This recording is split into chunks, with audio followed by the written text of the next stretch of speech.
So welcome to the last session of this particular practical pre-formulation of studies of tablet. Here we have already performed the study and now we will show the different result we have obtained out of this study, and we will also going to share about the different discussions on obtained study and conclusion as well as outcome of the study. So let's go and see the result what we have obtained. Here I have demonstrated the result of the powder material, the mixture of powder material that we have used for performing the study. The bulk density, temp density, average particle size distribution, angle of repose, Car's index, Sushner ratio we have performed. Along with that we have also performed the FTIR study to find out the compatibility issues of drug and excipient that we have used for this practical.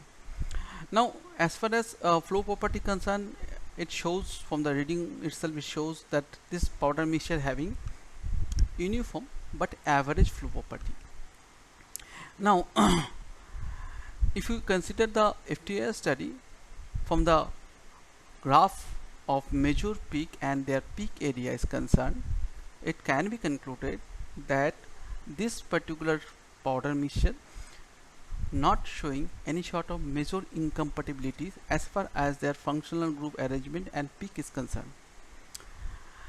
If we move towards the particle size, here we have performed the average particle size determination by optical microscopy method.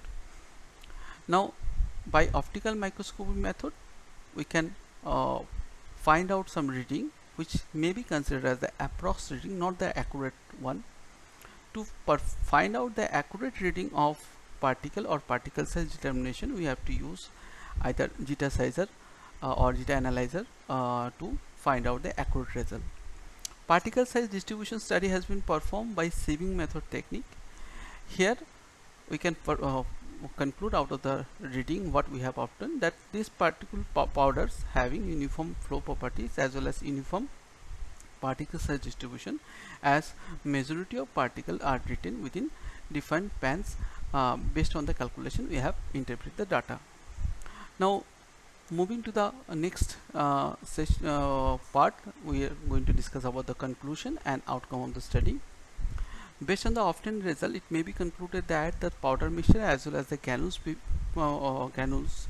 pre-formulation properties was found satisfactory in terms of the above obtained evaluation parameter and may be proceed for further use. Here further use means we can use those granules as well as powder to prepare tablet formulations for the same, for the particular purpose. So what is the outcome of the study? Student will able to learn about the process of evaluation and pre-formulation aspect of tablets. Study will also give some important information about the quality control tests that are essential for the evaluation of pre-formulation study.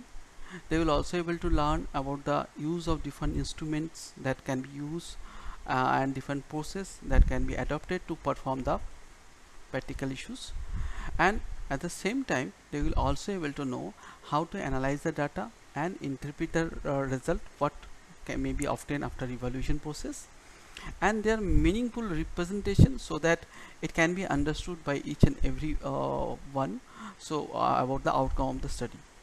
So I hope this practical demonstration sessions will be surely going to help you to understand the way we are going to perform this study.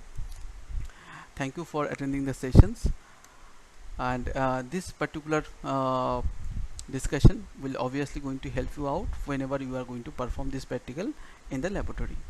Thank you.